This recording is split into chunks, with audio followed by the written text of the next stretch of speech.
At first, the rest of the galaxy didn't take humans seriously. We were the last ones to be invited to the United Coalition of Civilized Species. And even that was more of a formality. Nobody actually thought we'd bring anything to the table. Not when we were still solving disputes with guns and blowing each other up over flags and beliefs. They laughed at our emotions, called us unstable, overly reactive, the Drylith said. Biologically primitive, sniffed the Euron. Driven by pride and anger, added the Korthari, a race of tall lizard-like beings who had supposedly evolved past violence. But if there's one thing no species truly understood, it was that when a human gets annoyed, and I mean really annoyed, something deep and dangerous wakes up inside. I remember the moment everything changed. It was on Varid Prime, during peace talks between 6 species. A minor trade dispute had escalated into a full-scale blockade, and as usual, they called in a human diplomat as a neutral presence. That's where Lieutenant Commander Mason came in. Now Mason wasn't your average suit and tie ambassador. He was ex-Special Forces, Earth-born, raised in a rough mining colony on Mars. He didn't smile much, didn't talk unless he had to. But when he did, people listened.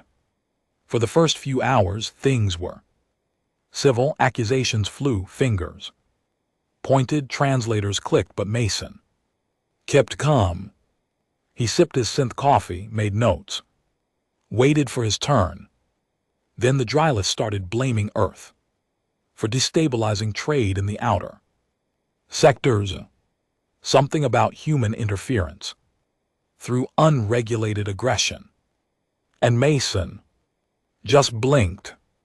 You ever see someone breathe through their nose a little slower, shoulders tense slightly? That's when I knew he was getting there. The edge. He raised his hand. With all due respect, he said slowly, Earth hasn't touched your territory in 4 cycles. The Drylith delegate clicked its mandibles and sneered. Exactly, and still chaos follows you. Your species spreads emotional contagion like a virus. That was it. Mason leaned back in his chair. He sighed long and low. The room went dead silent. His voice dropped into something colder, quieter. You know, he said, I've been patient. I've been polite. I've let you insult my home, my people, and my job. But now, he set down his cup gently, stood up, and looked around the table. Now I'm really getting annoyed. I've never seen fear like that, not even in combat.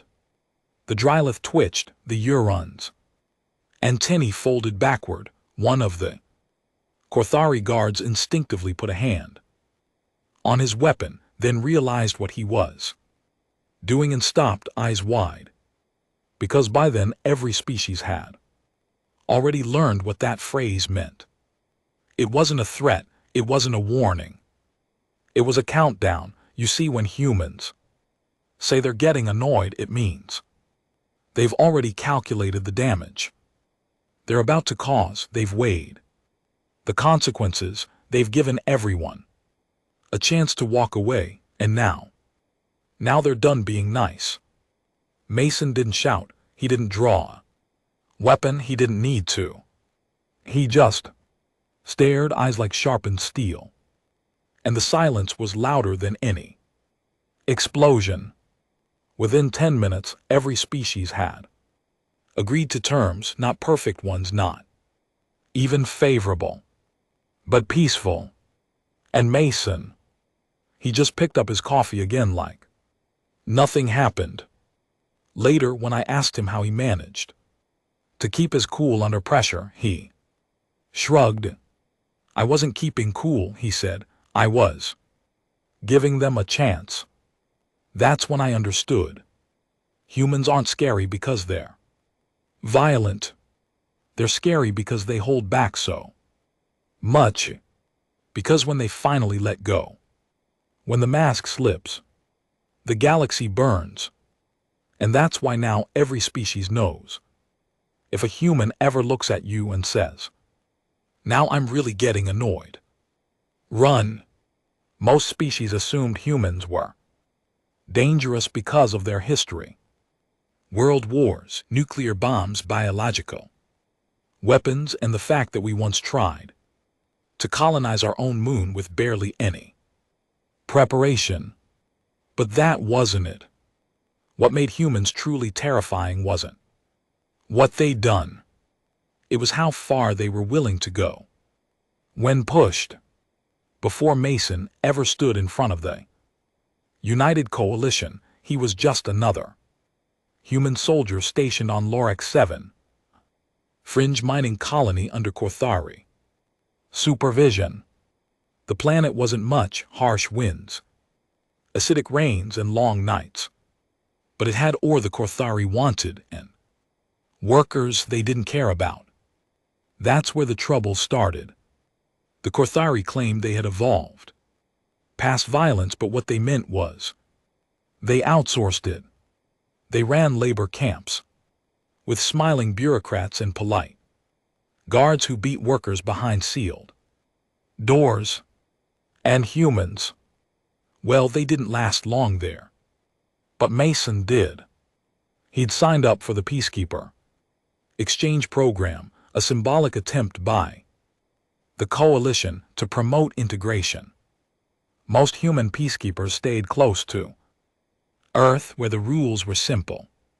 Mason didn't. He volunteered for the Outer Rim. At the time, nobody questioned it. He was quiet, professional, always did his job, always followed orders, until one day he didn't. The reports were scrubbed later, redacted, buried under diplomatic immunity and classified archives. But people talked, survivors remembered, and so did the Korthari. It started when a human miner, 17 years old, was beaten to death for stealing rations. Not tried, not sentenced, just dragged into a supply room and left as an example. When Mason found out, he filed the paperwork. He demanded an investigation. He quoted coalition law. But nothing happened. The Korthari called it local disciplinary action. The file disappeared. So Mason asked again, politely, then formally, then firmly. Still nothing. Witnesses say he stood in the mess hall the next evening, surrounded by workers and guards alike. His voice was calm, almost conversational. "I've asked nicely," he said. "I've been patient."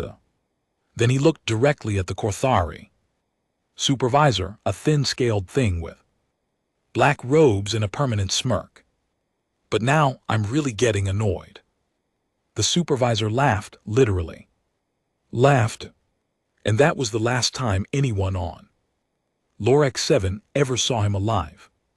What happened next became legend. Mason didn't start a war. He didn't raise a rebellion.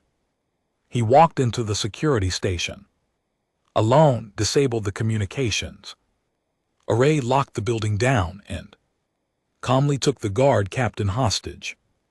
No one knows exactly how. There's no footage left, but within 15 minutes, every Korthari security team on the colony had surrendered or fled. They say he didn't even raise his voice. By the time coalition reinforcements arrived, the humans had taken control of the colony, not in chaos, in order. Mason had organized supply lines, set up a chain of command, and secured the mining facilities. Not a single worker was harmed, but 8 Korthari officers were confirmed dead. Dozens more were never found. The coalition called it a contained incident. The media labeled it a response to labor violations. But the Korthari, they called it something else. The day of the human flame. From that moment on, something shifted. The galaxy, for all its advanced technology and interstellar law, had never dealt with a species like humans before. Empaths like the Varnal would cry their pain. The logic-bound Tellarans negotiated endlessly. The cold and calculating Olrin would let enemies starve instead of attacking. But humans could smile while bleeding, laugh while angry, hold back for months, then snap with surgical precision, not out of rage, not out of madness, but out of something far worse, conviction. That's why the phrase became feared. Now I'm really getting annoyed. It meant the human had reached the point of no return, not emotionally, but morally. They decided. And when a human decides something is wrong, they'll tear apart heaven and hell to fix it. But Mason wasn't the only example. Captain Elira Tran of the Valhallas. Grin was another name whispered in alien war rooms. Her crew of 60 humans held off a Kordax fleet of 200 ships for 32 hours, with only one fuel cell and half their weapons online. She warned them, gave them time, tried diplomacy. Then, as she calmly broadcast to all frequencies, I'm trying very hard to stay calm. But if you keep pushing, I swear I'm going to get annoyed. They didn't listen. She rammed their flagship with a half-damaged corvette, destroyed their command structure, and triggered a chain reaction that disabled 73 vessels in one blast. The rest fled, not because they were outgunned, but because they realized something terrible. She meant it. The galaxy slowly began to adapt, not just in war, but in politics, in business, in culture. Peace delegations began reviewing human body language classes. Alien governments hired human irritation analysts to monitor diplomatic meetings. Entire books were written about how to de-escalate a mildly upset human before they become a problem. Because unlike other species who screamed when they were angry or lashed out in fear, humans got quiet, still, focused, and then they acted. Of course, not all humans were like Mason or Tran. Most were just workers, explorers, scientists. But that didn't matter. The galaxy had already learned the lesson. You never knew which human in the room could flip the switch. That's why during a routine security audit on the trade station Chiron 5, when a human technician named Malik Reyes whispered to himself, "Now I'm getting really annoyed." 3 Drylith engineers hit the panic button and evacuated the bay. They didn't even know what the issue was, they just ran. Later, Reyes said he was trying to fix a jammed power conduit and muttered it out of habit, but the phrase had already become a trigger, a ghost story, a warning passed down through generations. Because that's how humans fought, not just with weapons, but with presence, with pressure, with a kind of storm that started small, with a sigh, a pause, a sentence, and ended in silence. Galactic Command once ran a psychological study titled Threshold Response in Human Conflict Resolution. Their conclusion was chilling. The phrase, "Now I'm really getting annoyed," consistently marks a shift in human behavior from restraint to strategic aggression. The response is neither random nor explosive. It is deliberate, goal-driven, and typically unstoppable unless met with complete submission or removal of the source of irritation. Translated, if you heard it, you'd already lost. And still most aliens don't believe it until it's too late. Back in Coalition headquarters, Mason was promoted quietly, not to a flashy position, not to one with press conferences and awards, but to something behind the curtain. Strategic Response Division, the place they send humans when diplomacy fails and war is too obvious. They don't give those people medals. They give them latitude. The last time I saw Mason was on a shuttle platform orbiting Torvin 9. A minor rebellion had broken out, some mercenary force backed by rogue very investors. The Coalition wanted to stabilize without drawing attention. So naturally, they sent him. I asked him why he still did it after everything. He looked at me, tired eyes behind a battered helmet. Because someone's got to clean up after the grown-ups, he said, and sometimes all it takes is someone willing to be annoyed enough to do something about it. He smiled, small and crooked. Besides, he added, they always run before it gets messy. I watched his shuttle disappear into the clouds, and I wondered how many more times the galaxy would ignore the signs. The quiet sigh, the clenched jaw. The sentence. Now I'm really getting annoyed. By then it's not a warning, it's an obituary. The planet Calvaris 3 was a political nightmare wrapped in red tape. And wrapped again in explosive tension. Officially, it was a shared resource zone between the Drylith and the Korthari. Unofficially, it was a ticking warhead with centuries of bad blood, and both sides had been waiting for an excuse to start shooting. Again, it wasn't just about the minerals, though Calvaris had rare silicates, essential for faster-than-light cores. It was about ego, history, old scars. 3 separate wars had been fought over, it all ending in ceasefires that satisfied nobody. And now, after a Drylith mining rig accidentally drilled across the boundary line, the Korthari had surrounded the ridge with plasma tanks and started calling it a breach of sovereignty. The Coalition sent 3 teams of negotiators, all failed. That's when they sent him. Commander Mason arrived on a civilian freighter, no escorts, no flags, no media, just a dusty duffel bag and a face nobody ever seemed to forget. The Drylith greeted him with suspicion. The Korthari with thinly veiled hostility. Both sides thought the same thing. Just another human diplomat here to buy time. But Mason didn't do time. He took it. The central hub was a neutral facility. Steel floors, recycled air, cameras in every corner.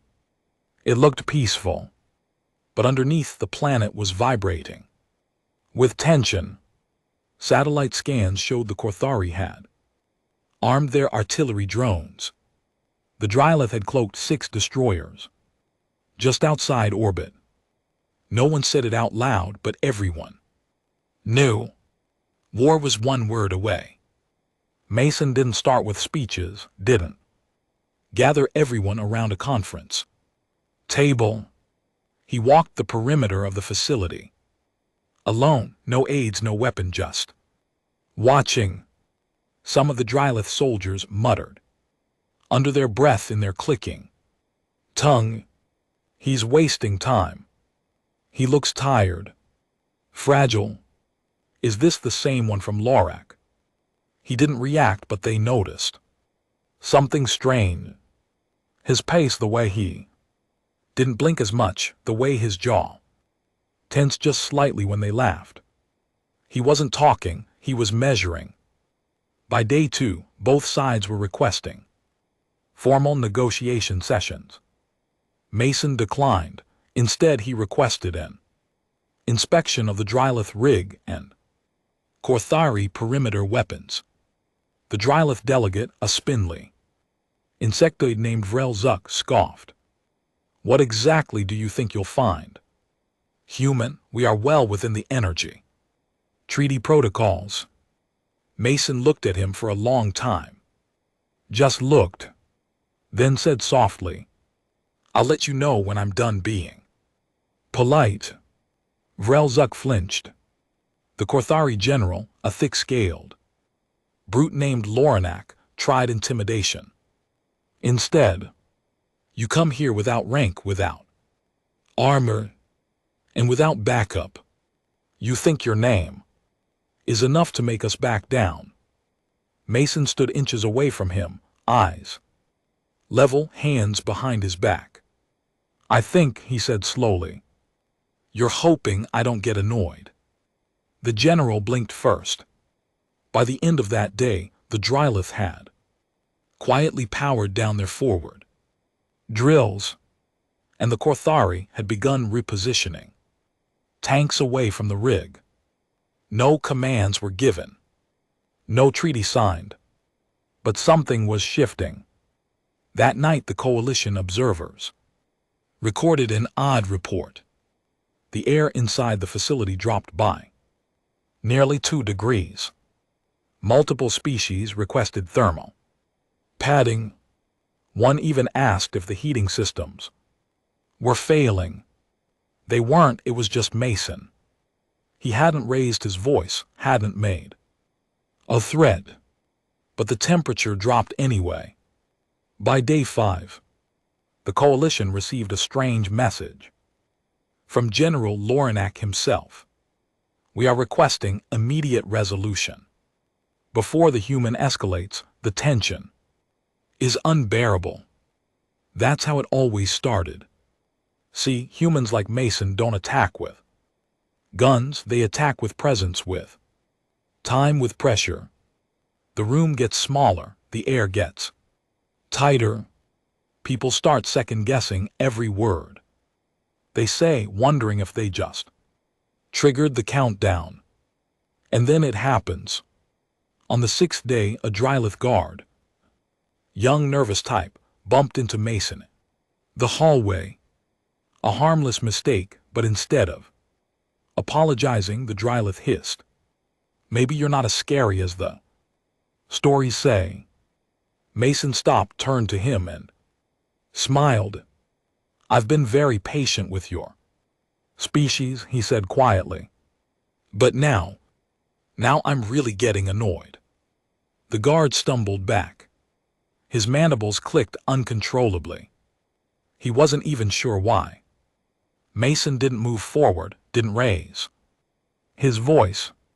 But the phrase hit like thunder. Within 2 hours, the Drylith retracted their claim to the disputed ridge. 4 hours later, the Korthari withdrew their heavy weapons from the planet's surface. By the next day, a new agreement was signed. Not perfect, but peaceful. Mason didn't attend the ceremony. He was already boarding a transport to the next fire waiting to be put out. I was in the command deck when the coalition observers debriefed the Drylith and Korthari officials. One of them, a young analyst from the Nalari system, asked, what exactly made you change your stance? We've had dozens of failed attempts before this. Vrelzuk, still pale in his exoskeleton, didn't hesitate. He said the words. The analyst blinked. The words, Lorana grunted, you know. The words. And just like that. Silence. Nobody said it. But everyone heard it. Because when a human like Mason says that line, it isn't dramatic, it isn't rhetorical, it's the start of something old, something primal. A psychological shift, not just in the human, but in everyone else. And here's the part most species still don't get. Humans don't want to be angry. They hate being angry. It's exhausting. It's inefficient. It costs relationships and trust and control.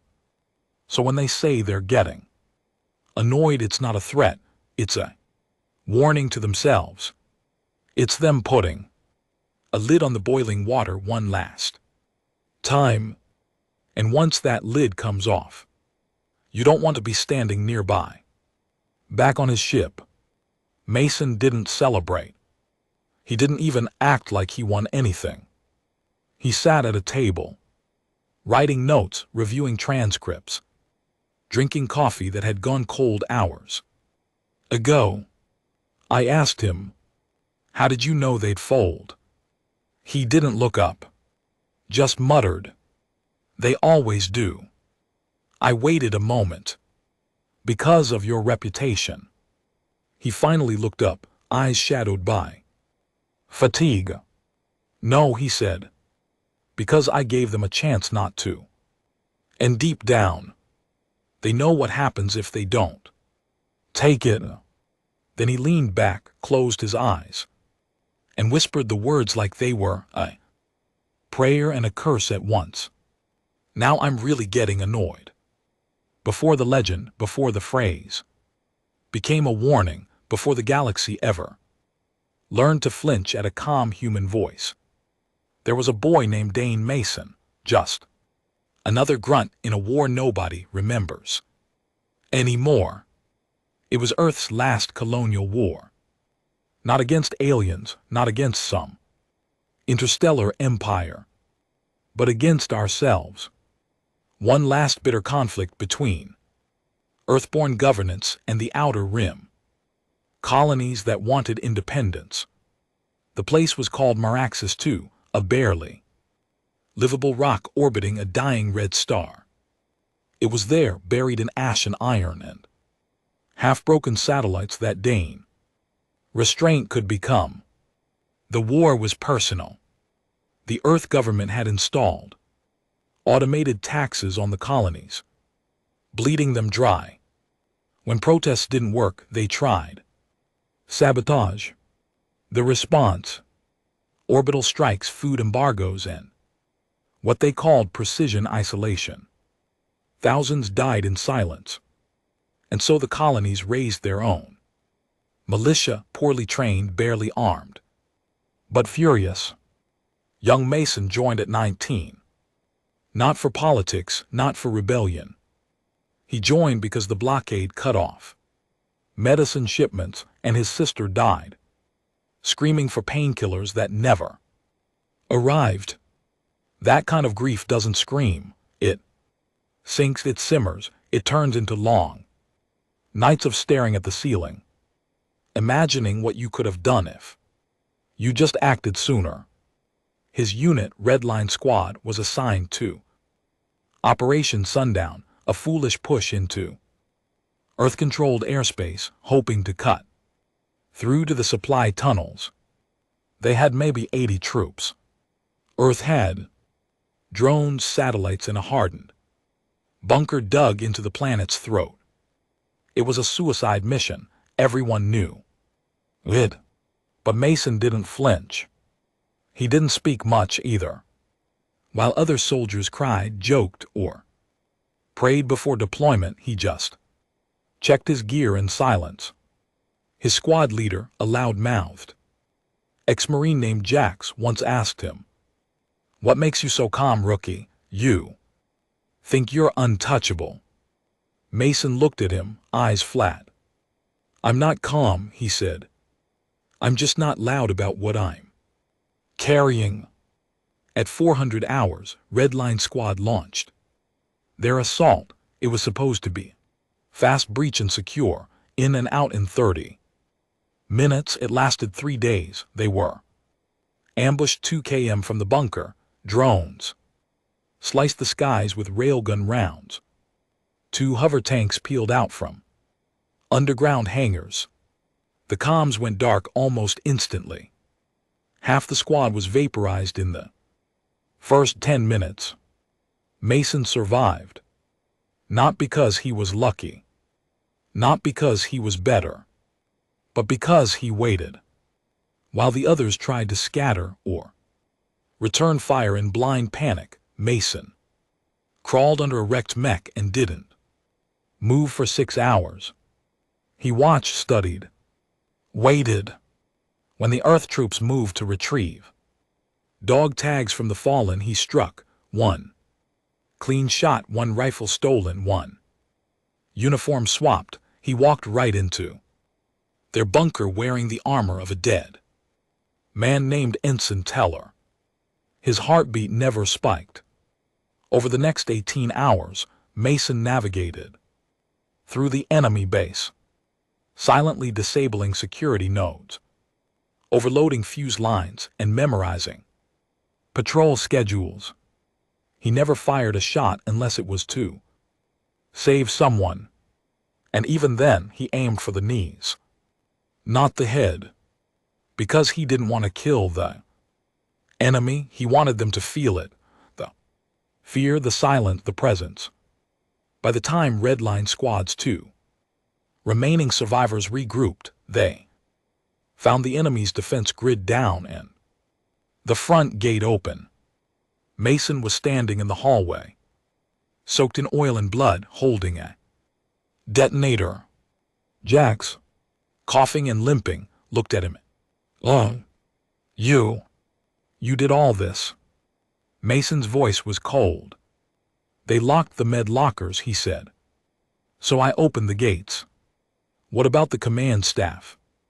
"They're in the cryo room. I told them not to move." "Did they listen?" Mason stared at the blinking light on the detonator. "They will."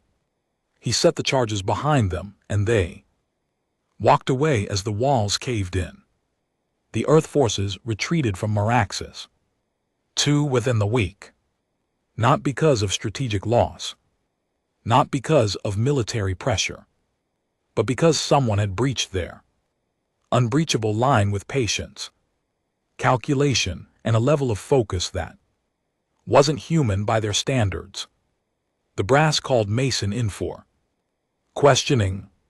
"How did you get past our sensors?" "I walked." "You disabled 8 sentry nodes alone." "I had time." "Why didn't you kill the officers?" "They weren't worth the bullet." "They didn't know whether to court-martial him or promote him." "Eventually they did neither. They offered him a choice. Go home or go off record." Mason chose the shadows. That's when he became a ghost. The name they used when they needed a crisis diffused, a war stopped before it began, or a room full of liars to tell the truth. But no matter how many missions he took, how many conflicts he ended, he never forgot Meraxis. The blood on the floor, the ration crate marked with his sister's name, the feeling of holding all that rage inside and letting it sharpen instead of explode. That's what made Mason different. Some soldiers are fire. They burn, consume, scream. Mason was the knife in cold water. He waited until it was time to cut. And the galaxy wasn't ready for that. Most species weren't built to hold anger the way humans do. Korthari flared their tempers in seconds. The Drylith clicked and screeched when disrespected. The Vieri shut down emotionally when insulted. But humans could take insult after insult, injustice after injustice, and still function, still nod, still smile. Until one moment, one line changed everything. And they'd say it with no ceremony, no warning. "Now I'm really getting annoyed." That phrase wasn't born in some diplomat's mouth. It was forged in Meraxis, in the silence between gunshots, in the wait between heartbreak and retaliation. It wasn't a tactic, it was a truth. And Mason, He became the embodiment of that truth. Years later, during a classified debriefing in the Outer Systems, a young coalition officer nervously asked Mason, "How do you stay so calm when everyone's watching you like you're a monster?" Mason didn't answer right away. He just tapped the old worn dog tag he wore around his neck, the one that didn't belong to him. Then he said, "Because I remember what happens when I stop." The room went still. No one asked another question. The station was called Eros Pearl, floating pleasure palace orbiting the gas giant Balos Cokes, built by the wealthy Korthari elite. It was marketed as a conflict-free zone for business, diplomacy, and vice. Glass domes, golden halls, 100 species mingling with cocktails and credit sticks. But on day 74 of the Interstellar Trade Summit, it became a prison. No one saw the strike coming. Not even the security AI. A very separatist cell, whispers of flame, managed to hack through the station's internal command system, seal the doors, and hold every delegate hostage. Over 300 beings from 24 different planets trapped inside, rigged with explosives and surrounded by force fields. The demands were insane. Full independence for very moons, unconditional withdrawal of coalition ships, reversal of every trade embargo in place, and if they weren't met within 3 days, they'd blow the entire station into gas and glass. The coalition called it a delicate diplomatic emergency. They sent negotiation teams, probes, drones, operatives trained in de-escalation. The separatists refused to speak to anyone, so the coalition sent him.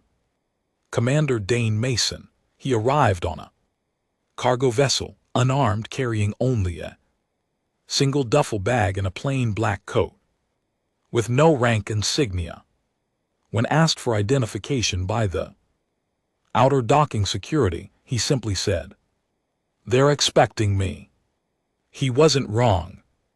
Inside the control room, the lead separatist, a tall, pale, very named Cyrindle, froze when she saw the humans' name come through the station logs. "Dane Mason," she said, her voice cracking. Another member of her squad looked confused. "Who?" She swallowed, mandibles twitching. "The man the coalition sends when they want silence." By the time Mason stepped into the observation deck, every screen was watching him. They expected threats, orders, heroic speeches. Instead, Mason did something far more terrifying. He sat down in a small chair by the window, facing the force field, a thermal flask in hand. He didn't speak. He didn't look at the cameras. He just waited for 10 hours, then 20.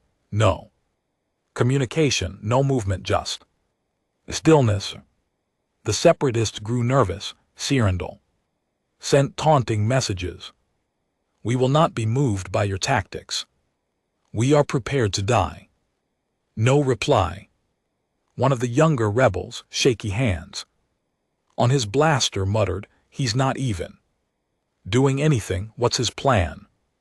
"He is doing something," Siren snapped. "He's waiting. That's what he does. The thing about humans, especially Mason, is they know the value of time. He once waited 3 full days in a trench on a frostbitten moon in sub-zero temperatures for a political assassin to reveal himself. He didn't blink, didn't complain, just waited. And now the same presence settled into the station like a slow-burning fuse. Security staff watching from outside started reporting odd readings. Heart rates inside the hostage chamber were Rising cortisol levels spiked, oxygen intake increased, not from the rebels, from the hostages, because they recognized the name, and they started whispering it like a myth brought to life. Is that him? The man from the Kulvari standoff? No, the one from Meraxes. I thought he was just a ghost story. Fear didn't just spread among the hostage takers, it began to boil from within the crowd. By the start of day 3, panic was setting in. The hostages, once terrified of their captors, had turned silent, eyes fixed on the man behind the glass, the one who still hadn't moved, still hadn't spoken. Siren Doll, nerves frayed, activated the intercom. You think you can scare us into surrender, she shouted. You think sitting there doing nothing will break us? Mason didn't respond, didn't even blink. But 30 seconds later, he stood up. Every monitor across the station zoomed in on that single motion. The rebels froze. Siren gritted her teeth. Don't react, he's just trying to. Then Mason stepped forward and tapped on the glass once, twice. Then he leaned in close and said only 5 words. Now I'm really getting annoyed. You could feel the temperature drop. Not literally, the climate system still functioned, but emotionally, the air turned to ice. A Drylith ambassador fainted on the spot. 2 of the rebels began arguing over whether they should detonate the chamber. Early, before Mason got inside, Siren panicked. Patch me through to Coalition Command. Now, the rebels watched in disbelief as she tossed aside her ideology like a coat too heavy to carry. We're ready to negotiate, she said, voice shaking, full release of the hostages, partial withdrawal. We'll disarm, we'll just tell him to stop looking at us. Coalition Command replied, confused. You mean Mason? Yes, she screamed. Tell him we're done. On the deck, Mason watched the force field deactivate. He didn't smile, didn't gloat. He walked in like a man heading home from work. One hostage, a young Martian boy, later told interviewers, I wasn't scared of the terrorists anymore. I was scared they'd done something to make him mad. Mason secured the rebels. No shots fired, no resistance. They dropped their weapons the second he stepped through the door. And here's the strangest part. As he walked out, leading over 300 rescued hostages, he paused next to Sarandel, now cuffed in, silent, head down. He looked at her, not with anger, but pity. You never meant to die, he said. You just wanted to be heard. She didn't reply. I was giving you a chance to change your mind, Mason added, but next time someone like me shows up. He leaned closer. Don't wait until he says he's annoyed. Then he walked away. The event was spun as a peaceful resolution. The Coalition praised it as a model of nonviolent intervention. But every species in the sector updated their crisis protocols that week. Trigger phrase alert. Now I'm really getting annoyed. Red. Code level threat if uttered by a human. In control of the situation. Immediate compliance advised. The galaxy didn't fear Mason because of what he might do. They feared him because they finally understood something far more horrifying. He didn't want to do it. But if he had to, he'd do it right, and you'd never see it coming. The story of Commander Dane Mason had spread across the galaxy like myth, like fire. Every species had their version of it. Some called him the Quiet Storm, others called him the last patience. The Drylith referred to him only hushed clicks as the cold human. But even myths bleed. Even legends break. There was one mission nobody liked to mention. One that didn't show up on his official records yet was whispered through back channels like a warning. Operation Halberd. Nobody knew the full truth. The files were classified, the footage wiped, and most of the team either reassigned or gone. But I was there. I saw it. And what I saw wasn't the man who made generals tremble. It was the man who stopped being patient and never forgave himself for it. The target was a biogenetic facility on Eric's Prime, run by a rogue faction of the Euron, a cold amphibious species, known for their obsession with purity through evolution. For years, the Euron Collective had denied any connection to the facility, claiming it was radicalized rogue science, the kind they publicly condemned and privately funded. We received intel that they'd begun live experimentation on hybrids, cross-species children born of interplanetary unions, mostly poor or undocumented. Their DNA was being harvested, spliced, tested. Most didn't survive. When the Coalition command intercepted the last distress signal, a 10-second scream from a child's throat followed by static, they didn't send a fleet. They sent Mason. He didn't ask questions, didn't request a team, just said, "Where are they?" I was the comms tech assigned to relay drone footage and keep an eye on life sign trackers. I wasn't supposed to be near the action, just behind the screen. But nothing stayed behind the screen. That day, Mason landed 12 clicks from the facility, alone, and hiked through acid fog and broken terrain for 6 hours.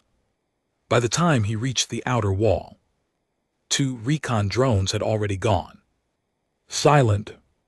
Most soldiers would have paused, called for backup. Mason didn't. He walked through the main entrance like it was a school hallway. The footage we managed to keep shows him moving silently through the corridors, disabling cameras with the tip of his knife, marking rooms with chalk symbols no one understood but him. Then he found the labs. I don't think he expected to see what he saw. I know I didn't. There were cages, stacked floor to ceiling. Children, human, half-human Drylith, Telleran, locked inside. Some were barely breathing, others didn't move at all. No alarms triggered. No guards rushed in. The Euron didn't need to protect the facility because they didn't believe anyone was crazy enough to come after them. Mason opened the cages one by one. He spoke gently, helped the surviving children out, whispering instructions, giving them energy packs from his own pack. And then he found room 47B. No footage exists from inside that room. We only have audio. 12 seconds of it, a sharp inhale, a sound like a fist punching meat. And then Mason's voice, "Oh no, you shouldn't have done that." The comm line cut. By the time our signal reestablished, the facility was different. There was fire.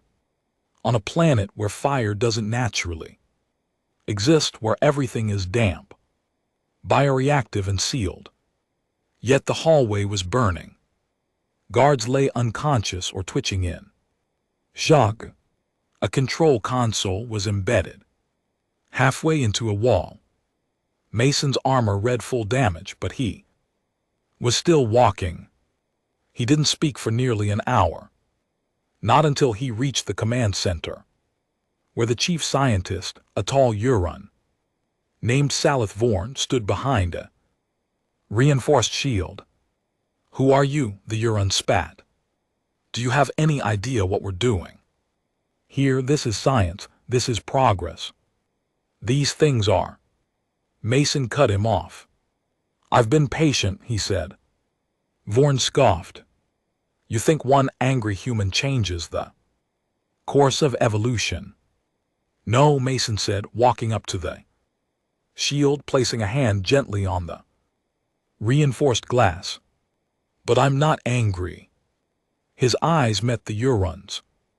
I'm beyond that now. Then he said the words, the ones we all feared. Now I'm really getting annoyed. And with that, he pulled a device from his jacket, something we never gave him. Something unregistered. It pulsed once, the lights in the facility flickered and the shield cracked. It cracked. We didn't know how. No human tech should have been able to breach that shield. But Mason had found a way. The last thing we saw on the monitor before it went black was Vorn screaming as the glass exploded inward. When the Coalition task force arrived 20 minutes later, the facility was smoking, half collapsed and empty.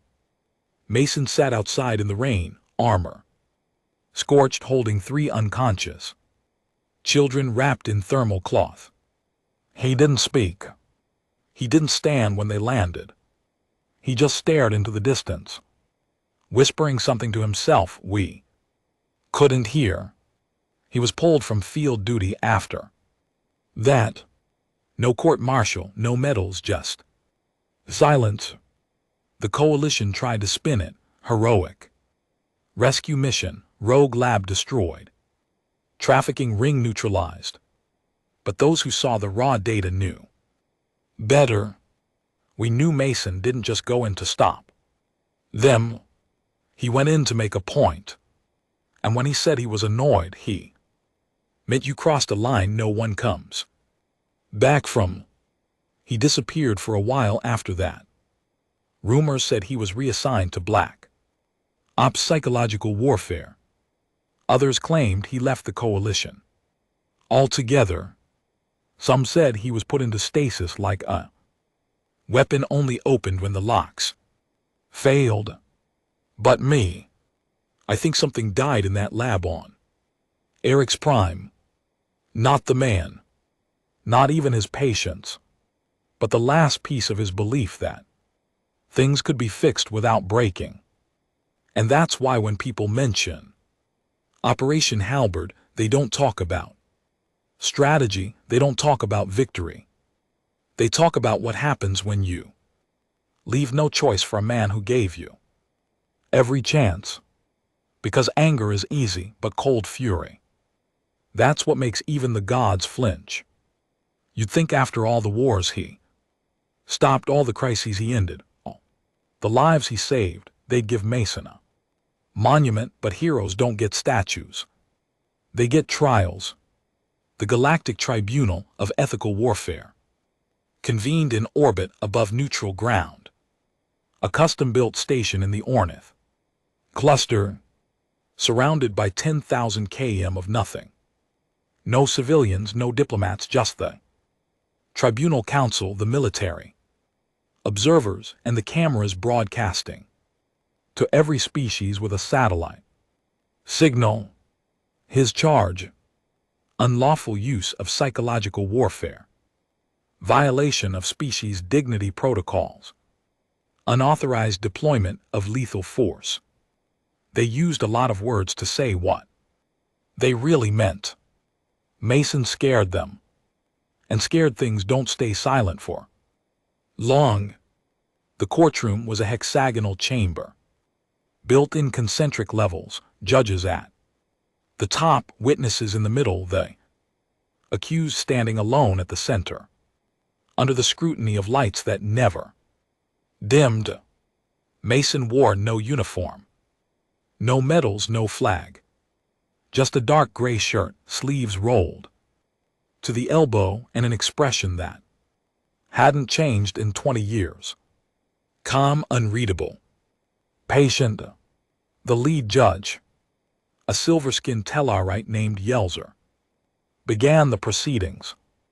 Commander Dane Mason, you stand before this tribunal to answer for your repeated violations of interspecies conduct. Do you understand the charges? Mason nodded once. The Drylith representative, Vrelzuk the same delegate from the Calvaires incident, leaned forward with a hint of bitterness. He should be detained permanently. His presence destabilizes diplomacy. The Korthari ambassador growled. He operates outside protocol. A blunt instrument in a fragile galaxy. The Euron observer, stiff and silent, simply handed over a data chip marked Arex Prime. No one said it out loud, but they all shared the same hope. Break the myth, clip the human's wings. Prove that even the scariest man in the galaxy could be tamed. Mason listened quietly as they built their case. They listed everything. Meraxis II, psychological manipulation of enemy forces via intimidation and infiltration. Calvaris III, disruption of established protocol, use of fear to force political concession. Arrow's Pearl, intentional silent pressure to create a panic state among hostiles and civilians alike.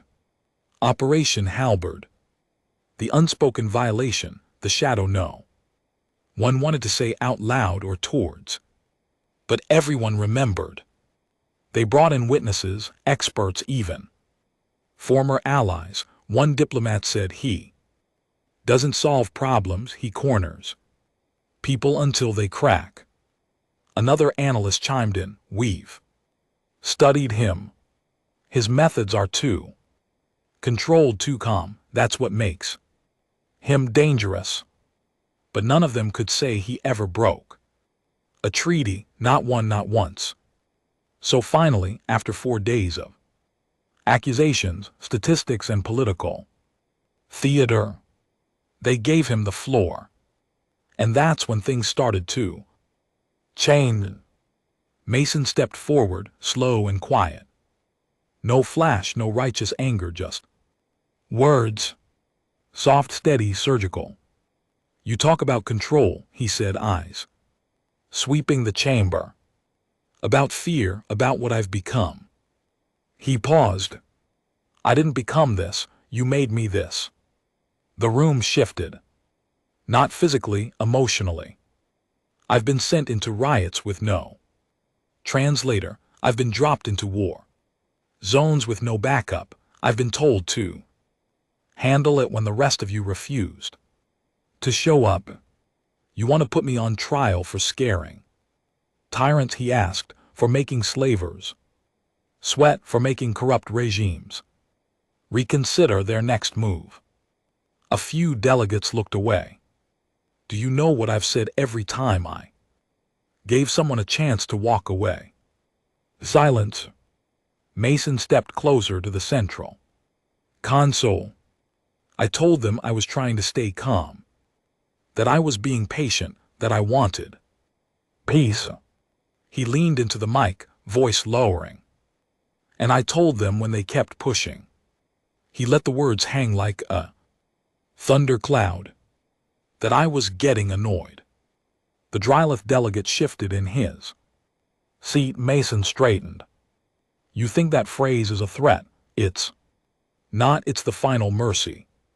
The moment where I'm still asking you, begging you to back off, to think, to stop making me do what comes next. He looked up at the judges. I've never wanted war. I wanted to stop it. I wanted to protect people who didn't have someone like me standing beside them. He tapped the side of his head. But I learned the galaxy doesn't fear explosions, it doesn't fear guns, it fears decisions. And when a human decides to stop being polite, to stop asking nicely, that's when people start listening. The room was dead quiet. Somewhere in the back, a Tellarite Scribe's hands trembled. Mason spoke again, this time softer.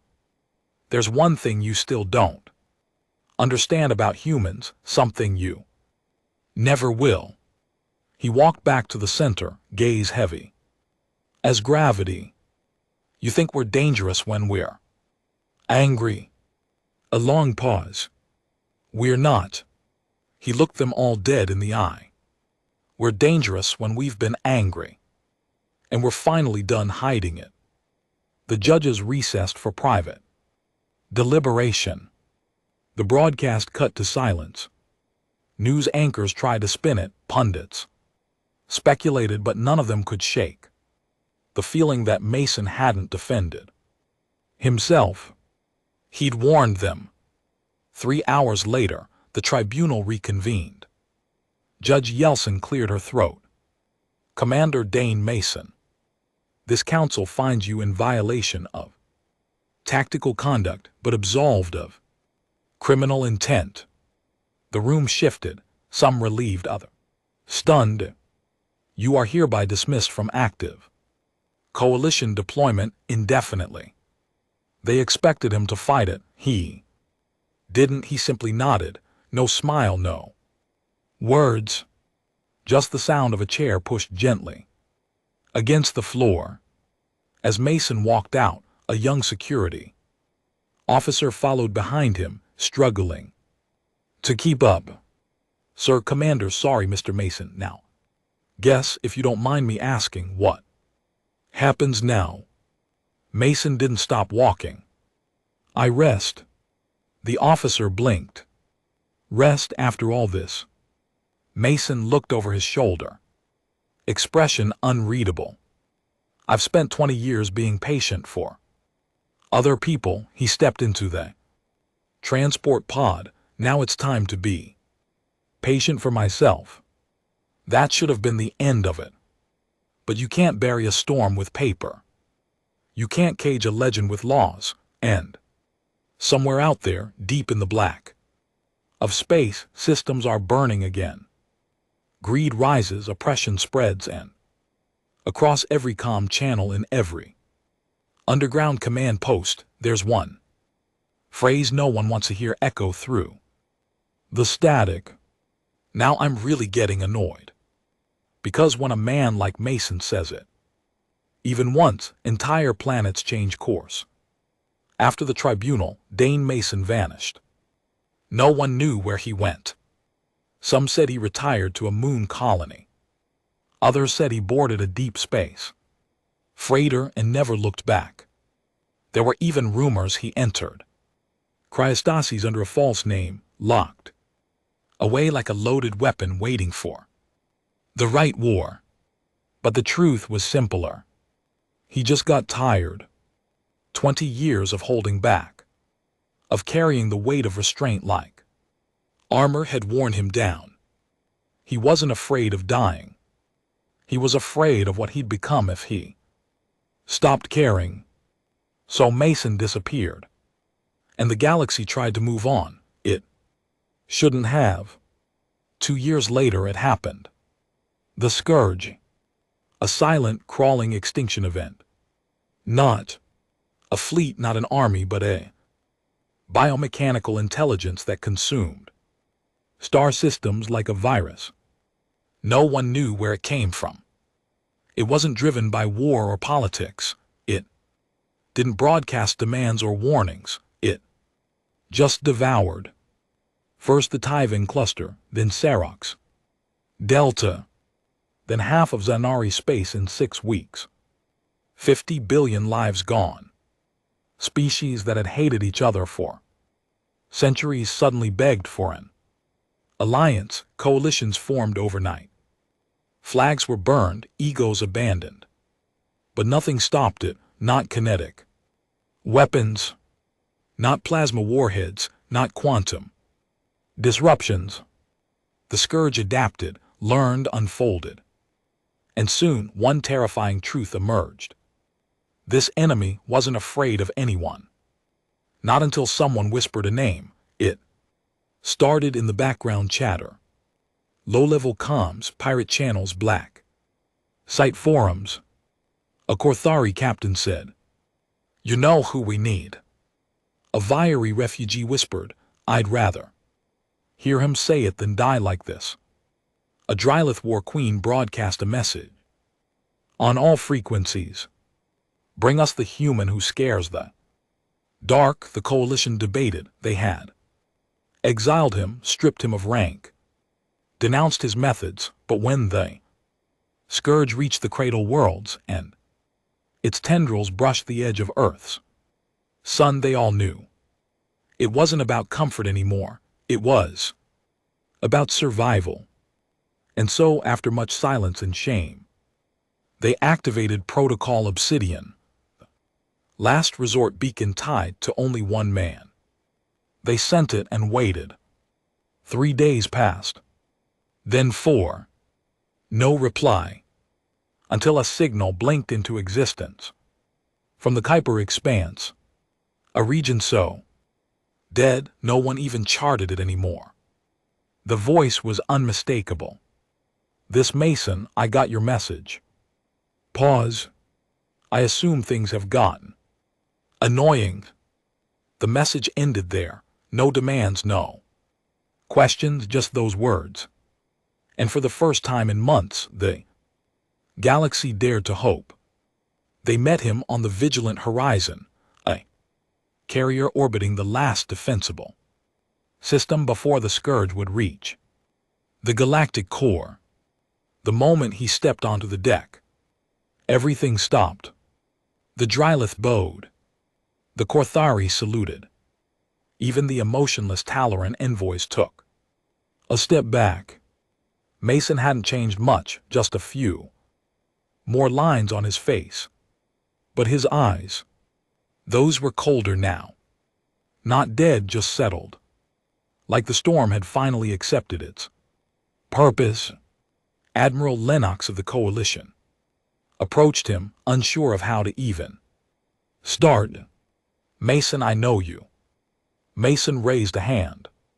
"Save it, where's the data?" They handed it over.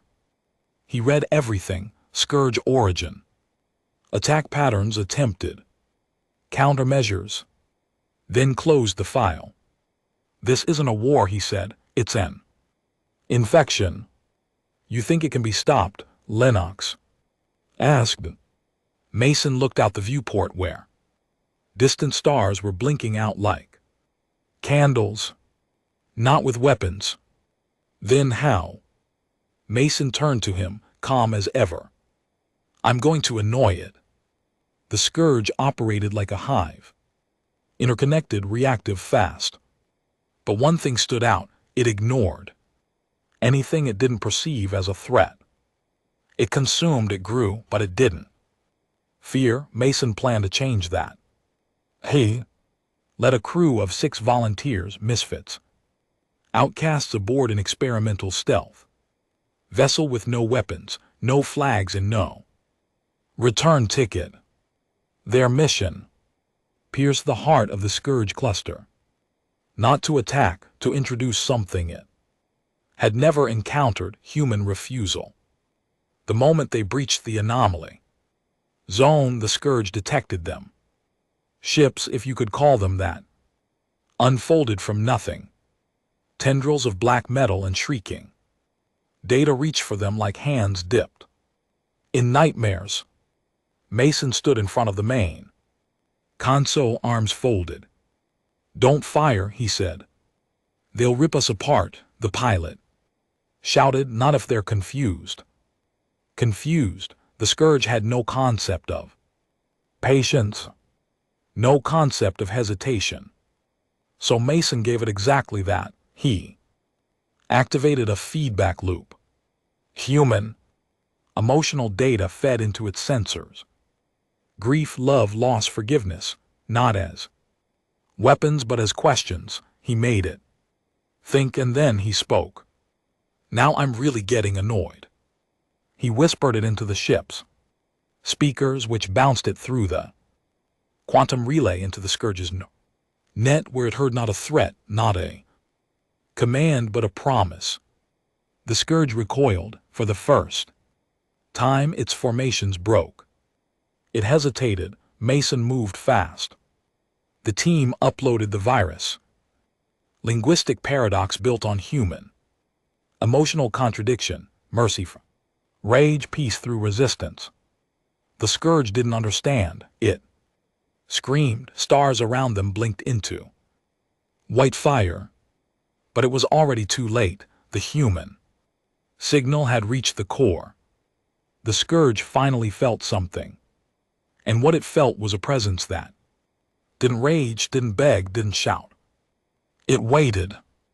Waited like a human who had spent their whole life being patient, and who had now finally decided to act. When the scourge receded, it didn't shatter, it didn't die, it just left. Back into the void it came from. No one knew why, except those who heard. The last message Mason sent before the line went dead. You've met fury, you've met fire. But now you've met someone who waited long enough. Don't come back, I won't ask nicely again. The vigilant horizon tried to reach them, no response. Mason's ship was gone. Some say he was destroyed with it. Others believe he went into the scourge to chase it, contain it, or become something worse. But no system has fallen since. Stars are still burning. And across the galaxy, in classrooms, in war rooms, in whispered bars, the name Dane Mason has become more than legend. It's become a reminder that humans are not feared for their anger. They are feared because they wait. And when they stop waiting, you better not be the reason. Because when a human says, "Now I'm really getting annoyed," it's already too late.